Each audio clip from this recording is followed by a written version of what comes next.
Thank you very much, Nicole, and welcome everybody. I'm speaking to you from Charlottesville, Virginia, where it's a beautiful spring day. And the topic that I wanted to talk to you about today, if I had to summarize it in one word, would be change. How can we get people to change in ways that are beneficial to them and to others? Now, on the one hand, this probably seems very difficult. People are often stuck in their ways and resistant to change. But in recent years, social psychologists have discovered techniques that can, under the right conditions, bring about remarkable change. So in my comments today, I will divide them into two parts. The first will focus on change in other people who are in need of help, and we'll talk about a variety of problems. And then the second half, we'll talk about change in ourselves, for example, how we might become happier. So to begin, I'd like to present you with three different examples of people who are experiencing problems and might benefit from some change. And I've deliberately picked three examples that might seem like they have little in common. People have gotten themselves into fixes that differ from each other substantially. But what I hope to show is that these problems are linked by common psychological processes, and even better, they can be solved with a new kind of psychological intervention. So here's the first example. Imagine a college student who is in her first semester of college and has done very well in high school, but gets back her first college test, maybe in a psychology class, and she finds out she's failed the test.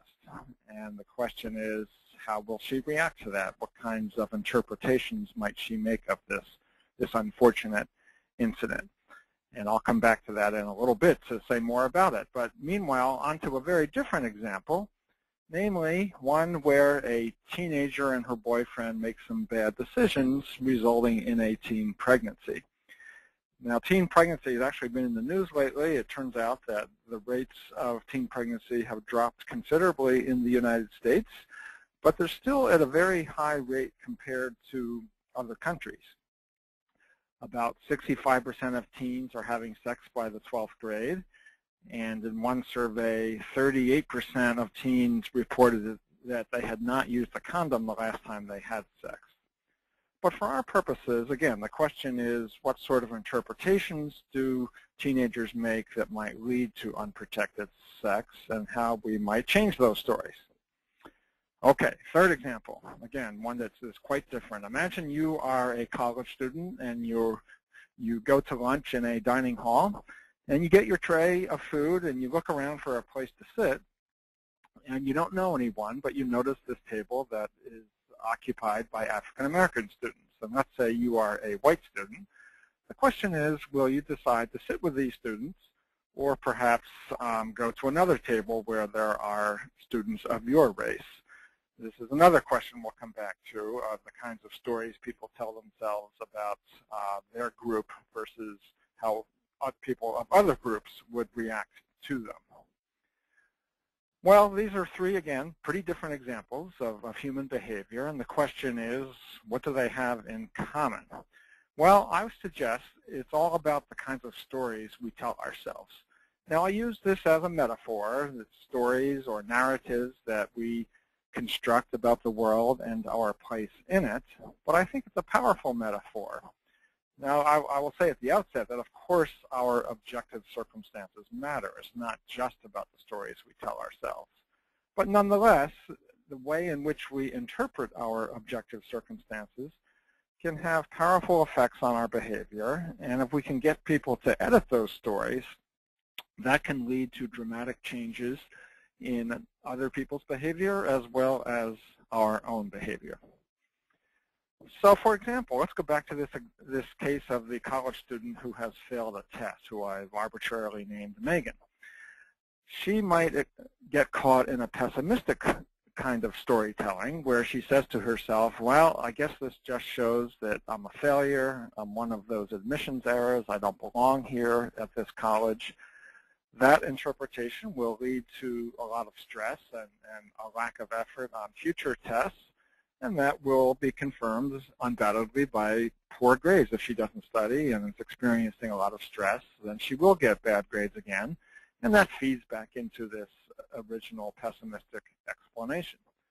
But consider another student who I've named Sarah, who gets the exact same F on that test, but interprets it very differently. She says to herself, oh, I'm fine. This is just a wake-up call that indicates I need to try harder. So she increases her efforts, goes to the library much more often, and that pays off with some good grades, which confirms this original interpretation she has made. So the question is, can we change people's stories? If people are caught in that pessimistic cycle, is there something we can do to make them think more like the second student who has the optimistic style of thinking? Now, it might seem like that's hard because isn't it the case that our stories are rooted in years of family history and background? And often they are, that we grow up with certain kinds of patterns of thinking that our parents and others reinforce.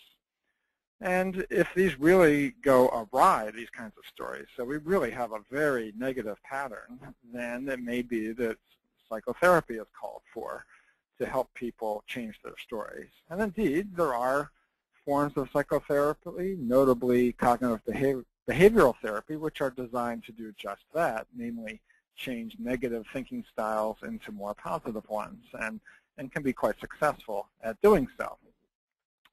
But the kinds of studies I'll talk about are designed to catch people at an earlier point, before problems have become full-blown and serious and in need of psychotherapy, that maybe if we catch people at an earlier point, we can nudge them into the more optimistic way of thinking with some fairly simple kinds of interventions. This is an approach that I call story editing, and it's a family of techniques. There are 3 of them. One is what I call story prompting, where a third party gives some information to people to help them change their stories, and I'll give you some examples of that. The second is what is called the do good, be good approach, which says that often the best way to get people to change their stories is to get them to change their behavior first. This is an important and well-known lesson in social psychology, that changing behavior is often followed by changes in our self-perceptions. And the third, a variety of writing exercises have been developed to help us change our stories. And I'll give you examples of all 3 of these as we go along. But what they have in common is that they get us to edit our stories in ways that can lead to sustained change in our behavior. So let's go back to the college students. Again, how can we make the one with the optimistic style of thinking think more like Megan, who had that pessimistic style? And I will hark back to an old study of mine to illustrate the kind of prompting that might succeed in doing this. This is a study that I did a number of years ago. The participants were first-year college students who were not doing well, and indeed were quite worried about their performance. We were trying to catch people at that point where they were getting some bad grades and were perhaps at risk for developing the pessimistic style of thinking. Some were randomly assigned to a story prompting group where they came into our laboratory, and basically they thought they were just participating in a survey. And we gave them some results that suggested that, you know what, lots of students do poorly at first, but they get better.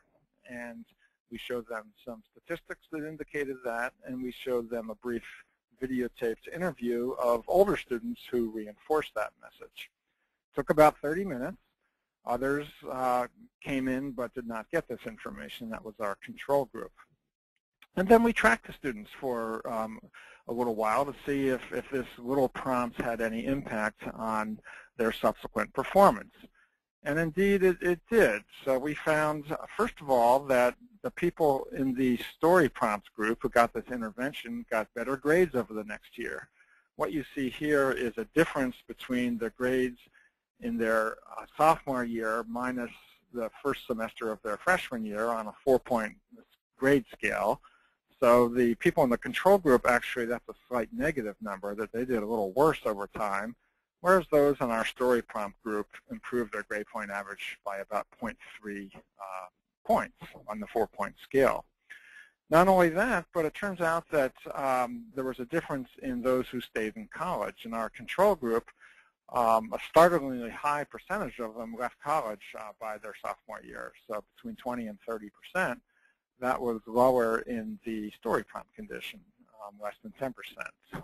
So it seems like our little intervention led to some positive changes over time.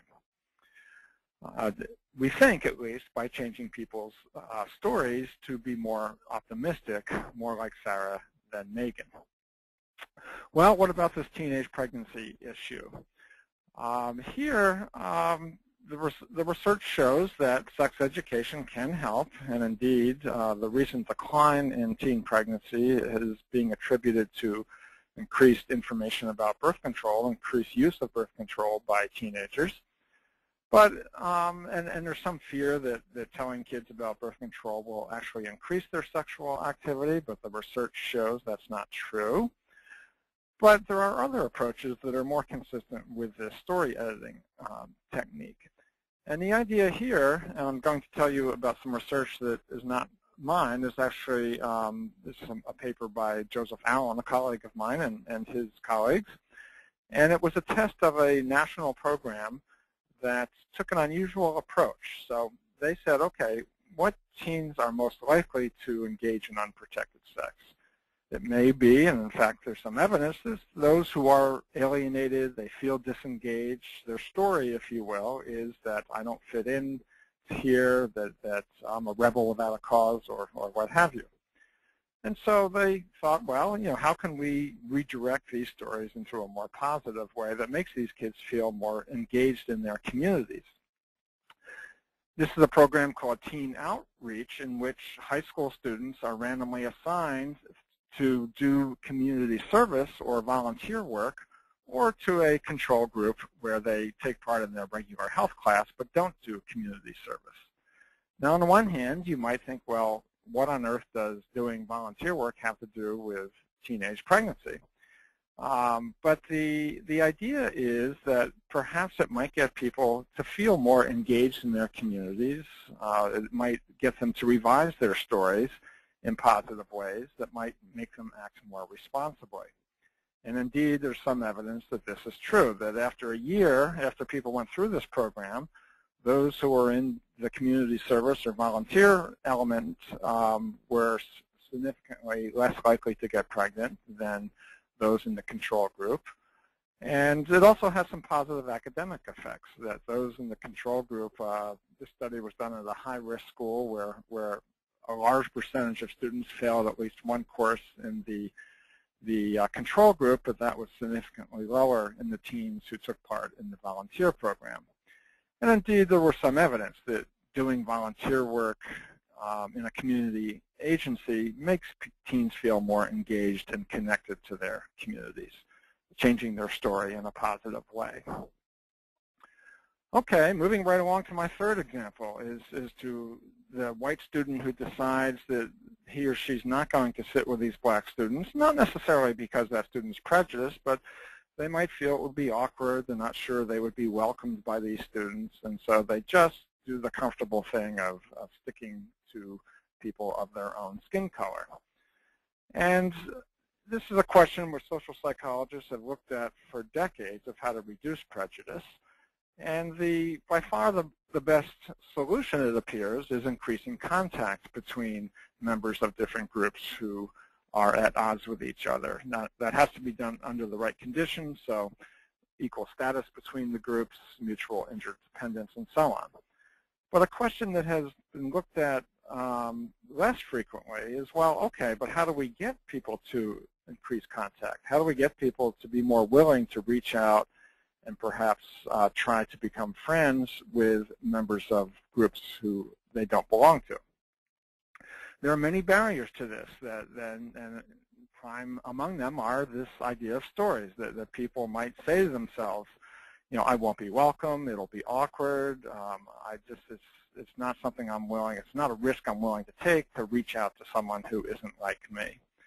Well, some research I did with Robin Mallett first of all, suggests that these stories are often wrong. That we found that, at least among our college student population, that if you just have students have a get-to-know-you conversation, that when blacks and whites, the students are black and white, they go just as well as when both students are white. And indeed, better than the white students predict. The white students said to us, you know, I'm a little nervous, this could be awkward, but in fact, went quite well on average. So these stories people have about these interactions will be awkward turn out to be not entirely true. So the next question is, how can we get people to correct those stories? So we did a study, a story prompting study, where the participants were white students in their first 2 weeks of a semester. So first-year students, brand new at college. And we brought them in and we showed them a videotape of upper-class students, one black and one white, who were good friends. And in this interview said, you know, we didn't really expect to be friends. When we first met, we didn't think we had much in common. But once we got to know each other better, it turns out we have a lot in common, and now we are best friends. And then our student participants wrote about times that they had unexpectedly become friends with someone. Again, this was just a little prompt to see if we could nudge people into taking this to heart and maybe reaching out themselves the next time they encountered an opportunity to become friends with somebody who wasn't like them. Well, there was, of course, a randomly assigned control group that did not get this information. So what was our dependent measure? How did we tell whether people in the next couple of weeks reached out to make friends of people of other races? Well, we tried to measure this in a couple of ways. Our first measure was we just emailed them 2 weeks later, and we said, yeah, how many people have you met in the past 2 weeks who you think you might become friends with? And write down their initials for us.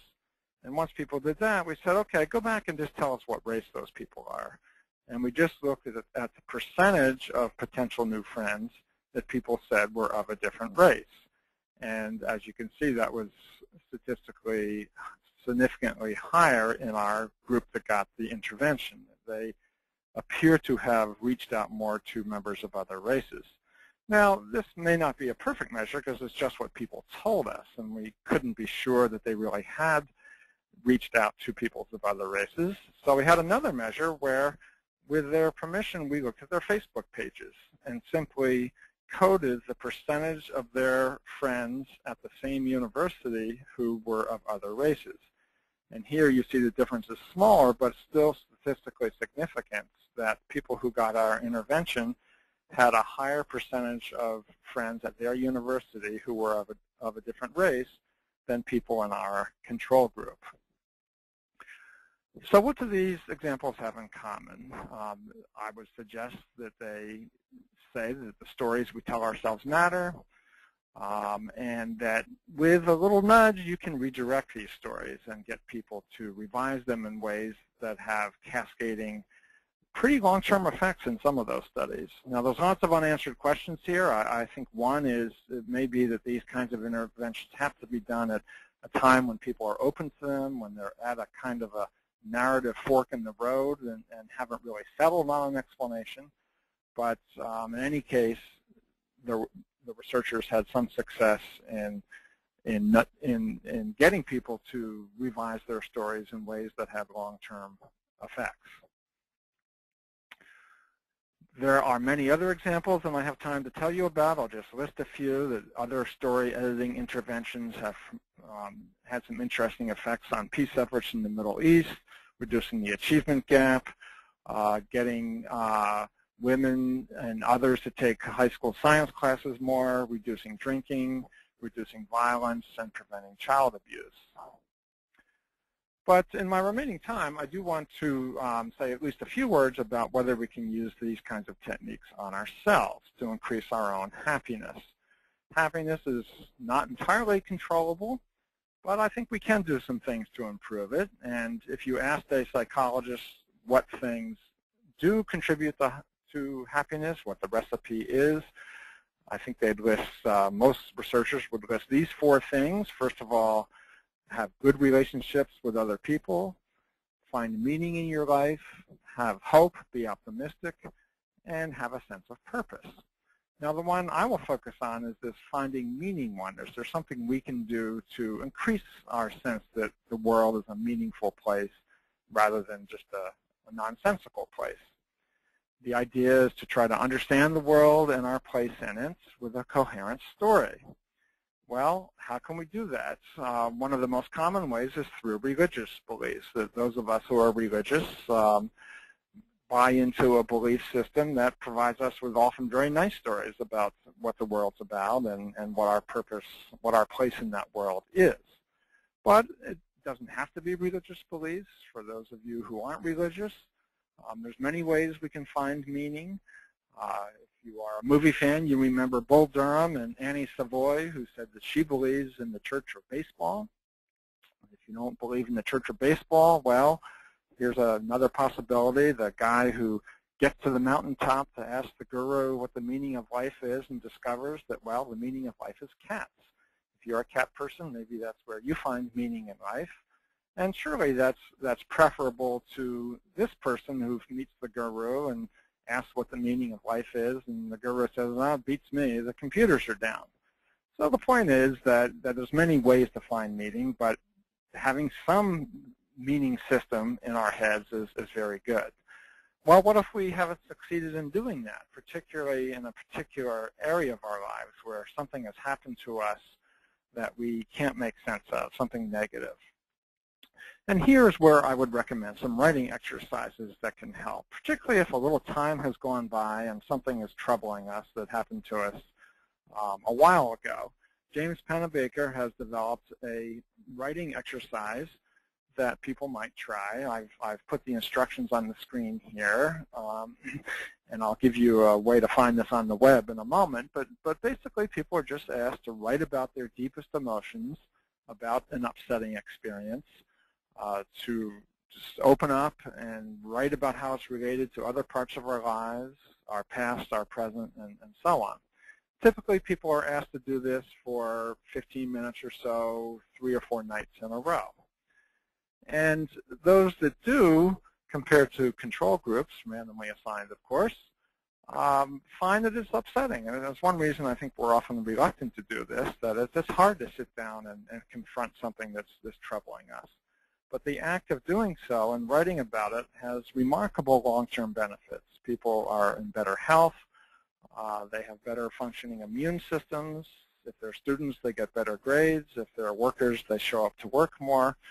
And the way this works seems to be by improving people's stories. That those that benefit the most are the ones who start out with a very disjointed, kind of jumbled account of their traumatic event, but by the end of the writing exercise have found meaning in it, have made sense of it, and have a coherent story, which I think allows them to put it behind them and not think about it as much. So if you just Google James Pennebaker and click on Writing and Health on his webpage, you'll find more specific instructions as to how to do this. Now, you may have noticed one thing that was not in the recipe for happiness, and that was money. And this is a little contrary to popular belief that many people think that making lots of money will bring us happiness. But that's true to a certain extent. That it is certainly true that being destitute and being very poor it's hard to be happy under those circumstances. But as long as we're making enough to meet our basic needs, it turns out that earning more than that does not increase happiness very much. For example, there's research showing that people who win the lottery are no happier than they were. Often they become less happy. And that people who are particularly materialistic and focus on consumer goods and things are typically less happy on average and less helpful towards others. But I'm a co-author on a recent article that has the title, "If Money Doesn't Make You Happy, You Probably Aren't Spending It Right."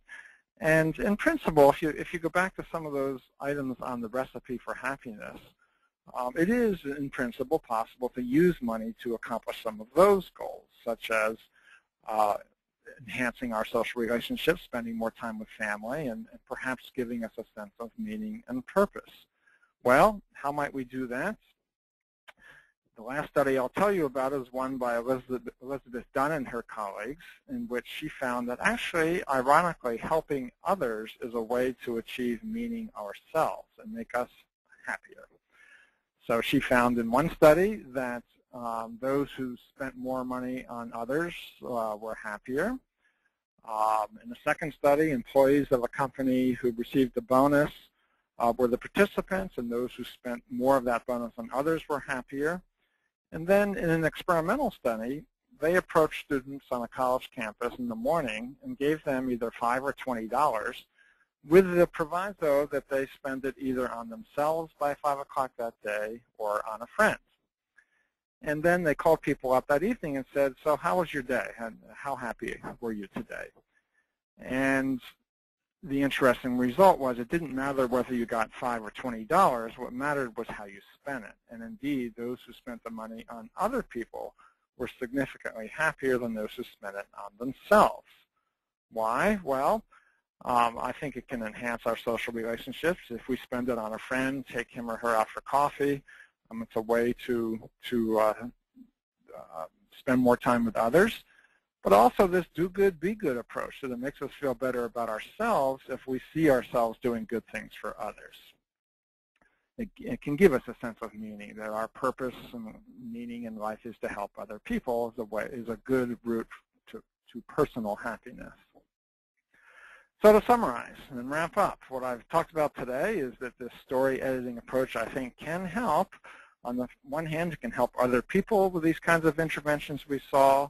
They can help ourselves in making us happier. There's lots of other examples of that, and there's a picture of my recent book if anyone's interested in those other examples. Thank you very much. So Tim, the first question is, I'd like to hear more about the use of this for peace in the Middle East. Well, that is a study that Carol Dweck and her colleagues did that was in Science magazine last fall. And Carol Dweck has done some very interesting research on a particular aspects of our stories, namely whether we view abilities and personality as fixed, something that we're born with, or as things that can grow if we work on them. She's done a lot of work on achievement, for example, that it's best to view intelligence as something that we can strengthen like a muscle than something that's fixed, because then we work harder and do better. Well, she and some other colleagues extended this to the Middle East, where they gave information to a sample of Israelis and a sample of Palestinians, suggesting that groups can have these same characteristics, that groups can be fixed, they can be hard to change in their views, or groups can learn and change and be open to new information. And those who got the message that groups can be open to change were more willing to have a dialogue with the other side, more willing to at least talk to the other side in this dispute. So, I think these researchers would acknowledge this is not a magical cure to a centuries-old conflict, but it may be a first step. We're just getting people to recognize that, I shouldn't assume that other people are intransigent and resistant to change, that perhaps a dialogue, we can at least start with a dialogue.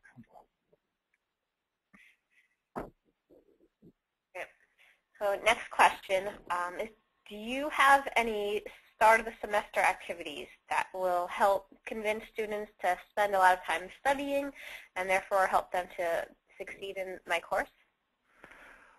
Interesting. Well, it's funny because that's a nice segue from the Carol Dweck research, that students resonate to that research a lot. And right now in my intro social course, it comes sort of in the middle, and I think it actually might be better to put it towards the beginning, that students who are struggling on a course, it's a nice message to tell them that, look, this doesn't necessarily mean that you don't have the ability to do well. It means that maybe you need to rethink your strategies and your study habits and so on. And I get great feedback from students on that they say, that really they resonated with that message and it seemed to help. So from your research, what do you think is your most successful story editing technique? Well, I think these kinds of attributional interventions of the very first study I talked about with the college students, that one has been replicated over the years by others and seems to be successful. There are other researchers who have picked up on that and transformed it into a slightly different intervention that has had remarkable success. So Jeffrey Cohen and Greg Walton and their colleagues have applied this in middle schools, where you get kids to just spend just 15 minutes a few times during the semester doing what's called a self-affirmation manipulation, where they think about values in life that are important to them and explain why. And this has remarkable benefits on minority students who are at risk for feeling that they don't belong in an academic environment, and that stereotypes of their group will be confirmed if they do poorly. And this little intervention of making them, I think what it does, it kind of lowers the heat a little bit, where instead of worrying so much about their academic performance, just reminding them that they really care about other things as well, is enough to get them to avoid some of these psychological issues and do better in school. And in one of their studies, this little intervention closed the achievement gap by 40%. So I don't think we fully understand how that's working, but I think there's some really exciting research going on trying to figure that out. Great. Next question is, what strategies can be implemented in regards to past sexual and/or physical abuse? Well, you know, that's a tough one, and I'm not a clinical psychologist. And so, you know, I don't have the expertise to talk about psychotherapy. I will say there are some forms of psychotherapy that are designed to help people who have suffered abuse to specifically work on their stories and think about how to revise them, and with the help of a therapist. And in severe cases, of course, I think that's, you know, psychotherapy is called for. But in less severe cases, you know, again, this Pennebaker writing technique, some people do write about such traumatic episodes. Not everyone. I mean, people are just asked to pick whatever traumatic event is they want to write about. But you know, again, it sounds simple, but I think if it's something we haven't been able to make sense of ourselves, partly because we don't want to think about it. It's the easiest thing is just to try to put it out of our minds. That forcing ourselves to just go through that writing exercise, the research is pretty remarkable, and so that might be a good first step. And then if that doesn't work, then maybe psychotherapy is called for.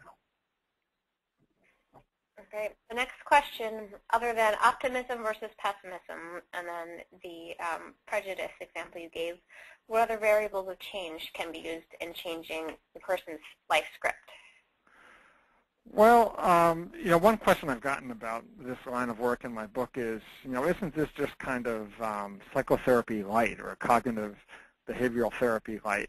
And as I mentioned, there is some overlap that I think cognitive behavioral therapies, the role is to change negative thinking patterns.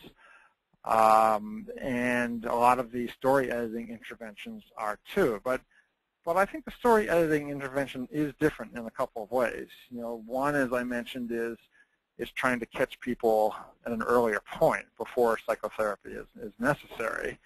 But it's also broader. It's not just concerned with psychological issues that someone might bring someone to therapy. I think, you know, as the questioner mentioned, it can deal with such things as reducing prejudice.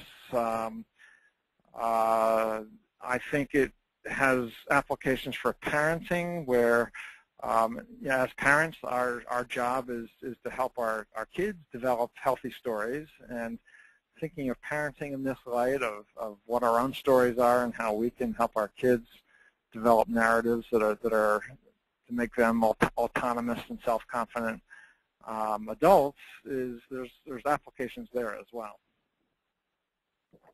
Great. And you actually answered part of a question that was asked. So the second part, the first part was, can this be applied to children, which you just answered. The second part, at what age is it appropriate to teach children this story editing skill?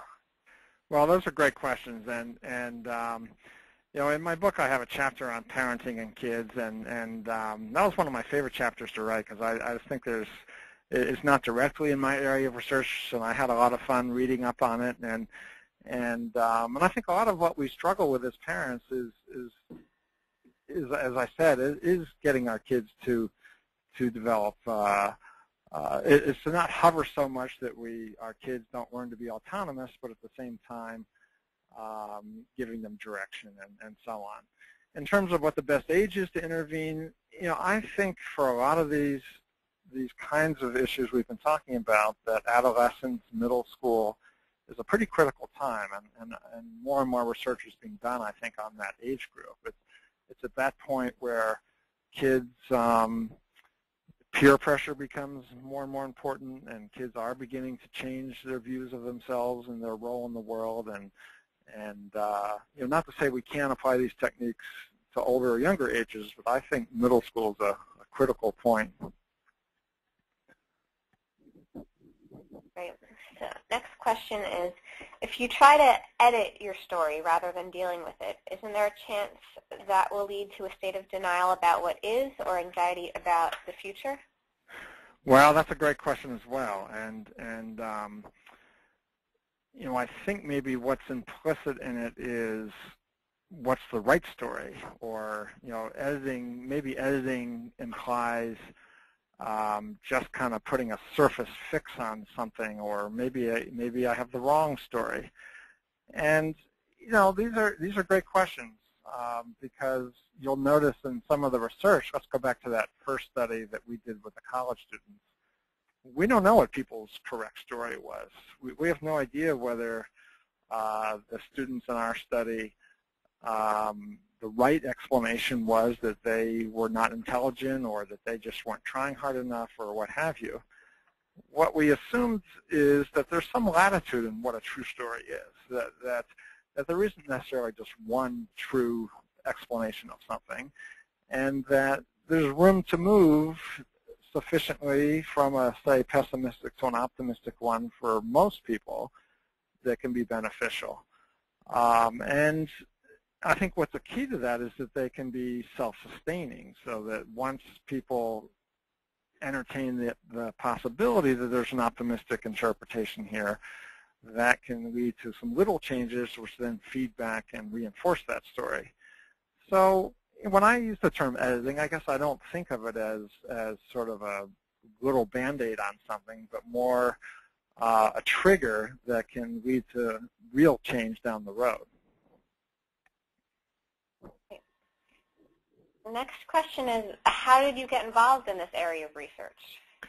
Well, gosh, I was in graduate school at the University of Michigan. My mentor was Richard Nisbet, who was doing research on attribution theory. He had worked with Stanley Schachter, and there was a whole tradition at the time of looking at how people make attributions and explanations about themselves. And researchers were just beginning to think about how that could be applied to personal and social problems. So I kind of was at the right place in the right time, I think, to think about these issues, and then to try them myself when I became a professor. Great. Next is, this sounds a lot like narrative therapy. Have you done work with Michael White or others in that field? I have not, and I've read a little bit about that work. And you know, I think many forms of psychotherapy use the same metaphor of narratives and stories.